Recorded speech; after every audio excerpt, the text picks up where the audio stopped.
एक जगह खाने में देखा, खाना आया चावल दाल सब्जी। अच्छा ठीक है। एक बूढ़े मियाँ बहुत गौर से देख रहे थे कि रे बाबा गोश्त है ये नहीं है। अच्छा चावल सब्जी दाल आ गया, दाल आ गई, सब्जी आ गई, भात आ गया, गोश्त नहीं। तो पूछा गया घर वाले से कि बाबू और कुछ है? बोला और कुछ नहीं है, हलवा है। बोला ले आओ। और जब हलवा या बेहतरीन हलवा, गाजर का हलवा, ओ किशमिश है, काजू है, नारियल है, छुहारा है, बेहतरीन हलवा। ये बूढ़े मियाँ कभी भात को देखता था, कभी हलवा देखता था कि पहले हमला कहाँ करें, लेकिन मजबूरी है कि पहले भात खाना है। तो उसको बोला गया कि चाचा पहले भात खाइए, बाद में मीठी चीज़ खा लीजिएगा। बोला बहुत अच्छा। जल्दी जल्दी खाना खाया। अच्छा खाना खाने के बाद हलवा खाया, हलवा खाने के बाद फिर भात खाया। अरे बाप ये कौन सिस्टम है भाई? उससे पूछा गया कि चाचा ऐसा काहे किए? पहले एक भात खाए, फिर बीच में हलवा खाए, फिर भात, बाद में भात खाए। तो बोला कि बेटा देखो मौसम खराब है, मौसम खराब है। अगर उल्टी हो गई तो दाल भात निकलेगा, हलवा ठीक रहेगा। अगर पेचिश हो गई, लूज मौसम हो गया तो दालें भात निकलेगा, हलवा सेव रहेगा।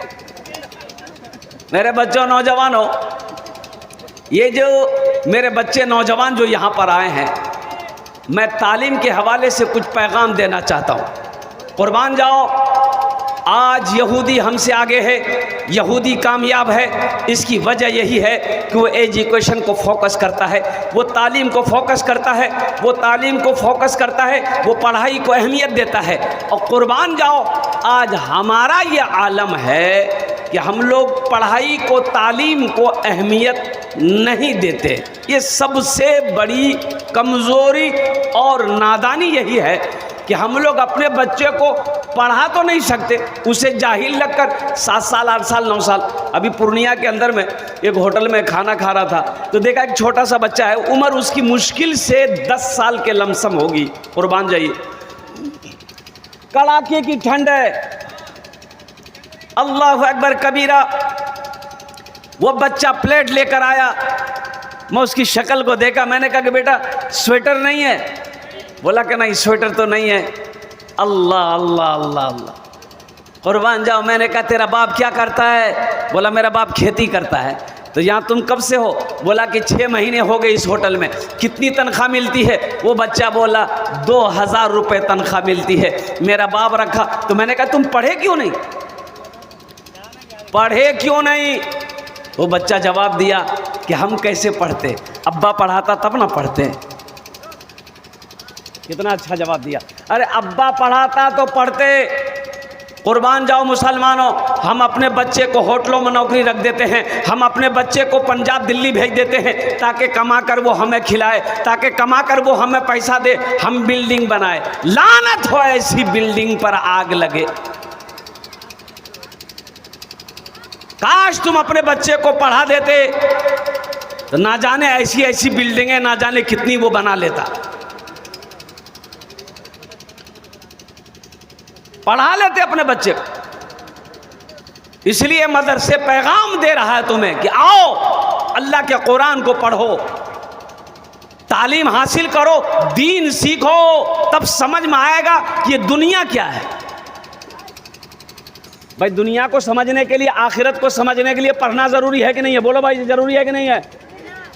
ज़रूरी है कि नहीं है? सुनो, एक शैतान, एक आबिद, आबिद कहते हैं इबादत करने वाले को। आबिद किसे कहते हैं? इबादत करने वाले को। पढ़ा लिखा नहीं था, मस्जिद जा रहा था नमाज पढ़ने के लिए, शैतान रोका। बोला भाई रुको रुको रुको, एक सवाल करना है, जवाब दे दोगे? बोला बस जवाब दे देंगे, जल्दी बोलो। तो शैतान बोला कि ये मेरे पास सुई है, इस सुई में अल्लाह ऊंट को दाखिल कर देगा। तो वह आबिद बोला तुम्हारा दिमाग खराब हो गया क्या? सुई के सुराग में कहीं ऊँट दाखिल होगा? है? शैतान बोला बस जाओ जाओ जाओ जाओ तुम नमाज पढ़ने जाओ। उधर से एक आलिम आया, पीछे से आलिम आया। शैतान ने रोका, आलिम साहब मौलवी साहब रुकिए, एक सवाल का जवाब दे दिए। आलिम साहब ने कहा कि जल्दी पूछो, जमात का टाइम हो रहा है। तो शैतान ने पूछा कि ये बताइए, ये सुई मेरे हाथ में है, इस सुई के सुराख में ऊँट दाखिल हो जाएगा? तो आलिम साहब ने जवाब दिया, लगता है तुम शैतान है। अरे तू ऊँट की बात करता है? मेरा अल्लाह चाहे तो इस सुई के सुराख में पूरी दुनिया को दाखिल कर सकता है। शैतान बोला कि बस समझ गया, आप जाइए।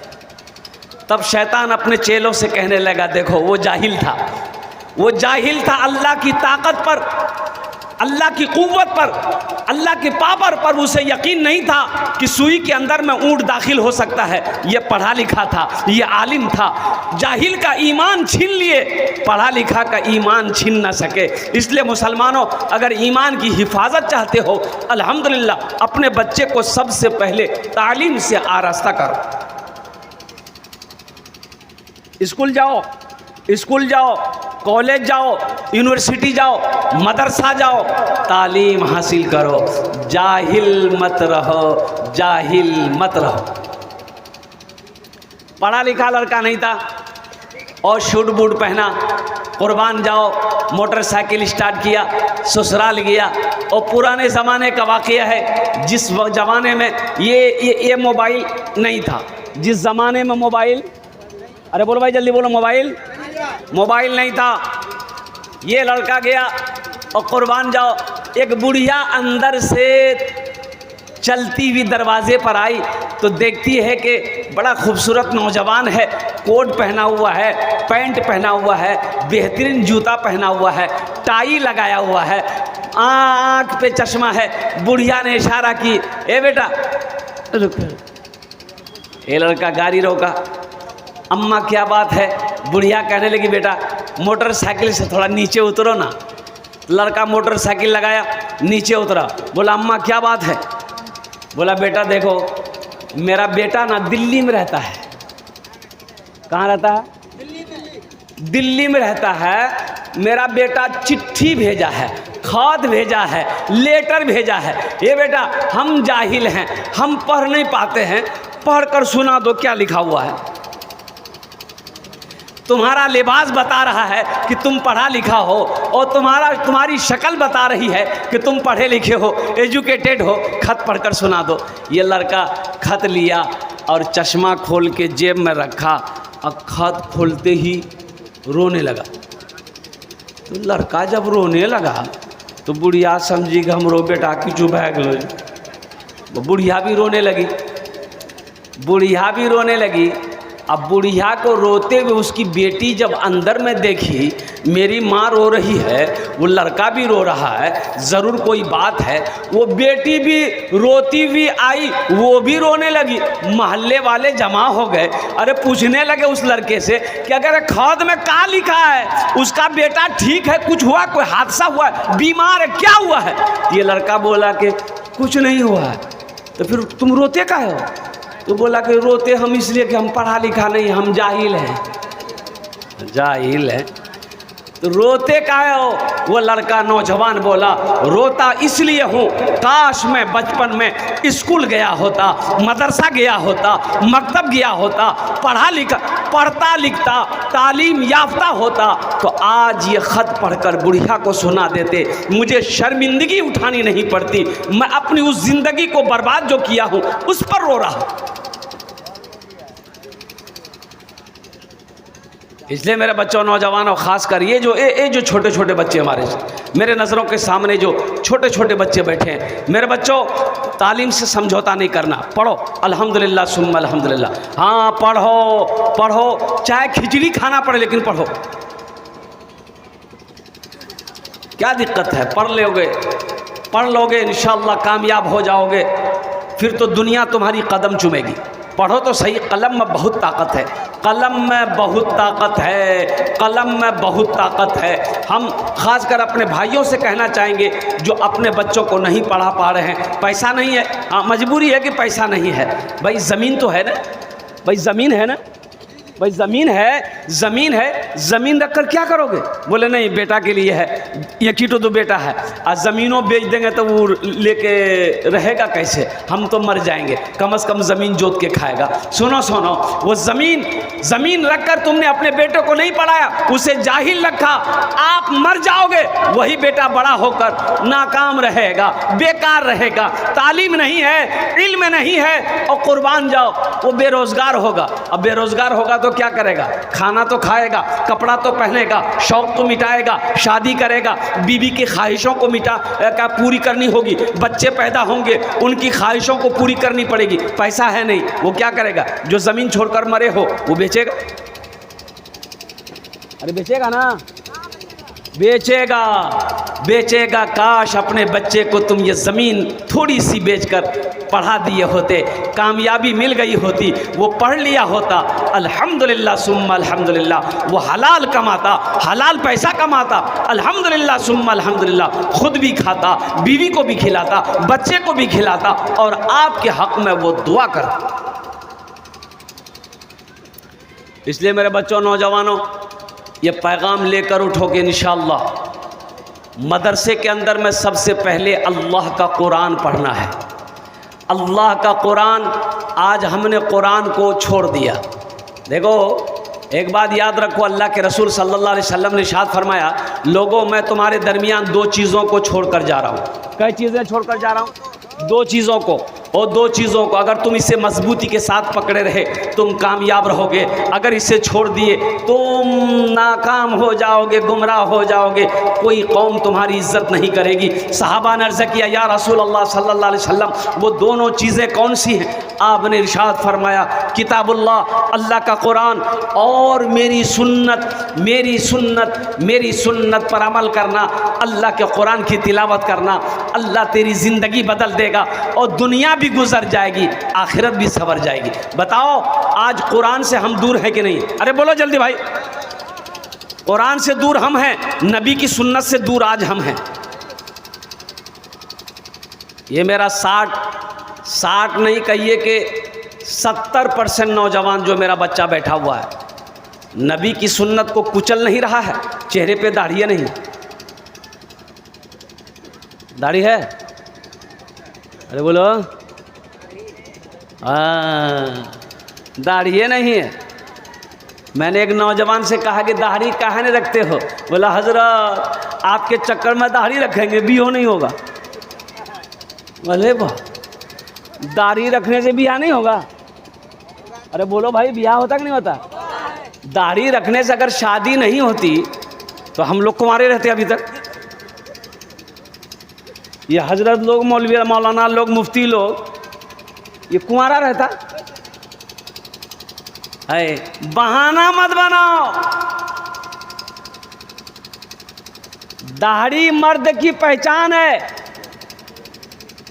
मर्द की। देखो औरत के चेहरे पे कभी दाढ़ी देखे? इधर कहीं निकलती हो? इधर निकलती है औरत के चेहरे पे दाढ़ी? अरे बोलो भाई, औरत के चेहरे पे दाढ़ी कभी देखे? नहीं मिलेगी। औरत के चेहरे पे दाढ़ी नहीं, दाढ़ी किसके चेहरे पे? मर्द के चेहरे पे। अच्छा दाढ़ी निकलती है, ये नौजवान मेरा क्या करता है? है ये हट्टा कट्ठा उल्लू का पट्ठा, नाई के यहाँ चला जाता है और नाई से बोलता है जल्दी कीजिए खुजला रहा है। अच्छा दाढ़ी उस वक्त भी कहती है मत काटो, मत छिलवाओ, तुम मर्द हो, तुम मर्द हो, मत कटवाओ। ये कहता नहीं जल्दी काटो, हम वही हैं। अब वो कौन है? कौन है? एयरपोर्ट पे उतरा कलकत्ता, उड़ीसा का जलसा करके, तो अब प्लेन लैंड की, निकलने के बाद एयरपोर्ट से बाहर निकलना है, तो देखा कि एक लड़का जा रहा था। अब वो जा क्या बोलते, उसकी चोटी थी, चोटी जानते हैं ना? अरे बोलो ना भाई, चोटी, जींस पैंट टी शर्ट, अच्छा, ऐसा पीछे से ऐसा लग रहा था कि ये जा नहीं रहा है, ये जा रही है। बड़ा कंफ्यूज हम हो गए कि भाई बाल बहुत छोटा है, अब ये जा रहा है कि जा रही है। जब तक शक्ल नहीं देखेंगे कैसे पता चलेगा? अब उनकी शक्ल को देखने से क्या फ़ायदा। हम अपना चलते रहे, वो अपना आगे चलता रहा और भी लोग चलते रहे। तो एक रोज़ एक जगह वो रुक गया। अब कॉल आया, उसका मोबाइल निकाला, रुक गया, घूमा तो चेहरा देखे, ना मोछ है ना दाढ़ी है। हम बोले नहीं, लड़की नहीं है, ये लड़का है। ऐसे ही लड़का शादी कर ले, है इधर शौहर इधर बीवी, बीच में बच्चा, और रात में बच्चे को लग गई भूख। बच्चा चेहरा ढूंढ रहा है कि मम्मी कहाँ है, डैडी कहाँ है, समझे में नहीं आएगा। मेरे बच्चों, शेर बनो। नबी की अजीम सुन्नत दाढ़ी है, अपने चेहरे को दाढ़ी से सुनाओ। नबी की सुन्नत को कुचलोगे, यहाँ भी नुकसान है, वहाँ भी नुकसान है। क्या अल्लाह के महबूब जनाब मोहम्मद रसूलुल्लाह सल्लल्लाहु अलैहि वसल्लम के चेहरे पे दाढ़ी थी कि नहीं थी? अरे बोलो भाई, थी कि नहीं थी?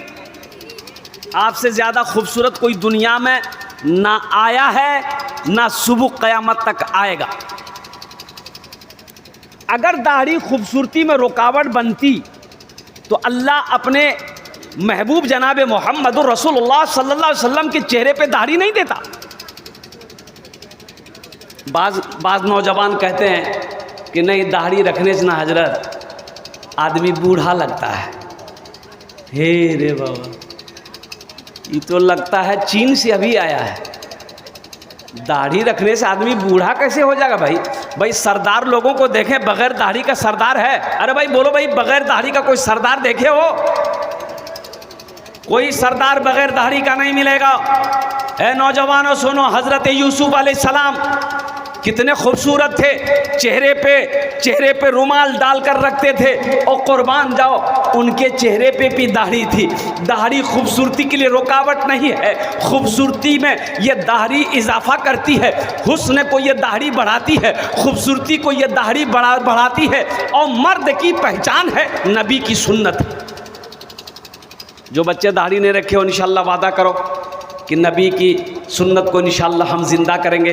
आज तक छिलवाते रहे, इंशाअल्लाह आज के बाद ब्लेड नहीं लगाएंगे, अस्तूरा नहीं लगाएंगे, इंशाअल्लाह दाढ़ी रखेंगे। कितना नौजवान तैयार है? हाथ उठाओ इंशाअल्लाह। हाँ, अब रही बात यह है कि दाढ़ी रखने के बाद अगर लड़की पसंद ना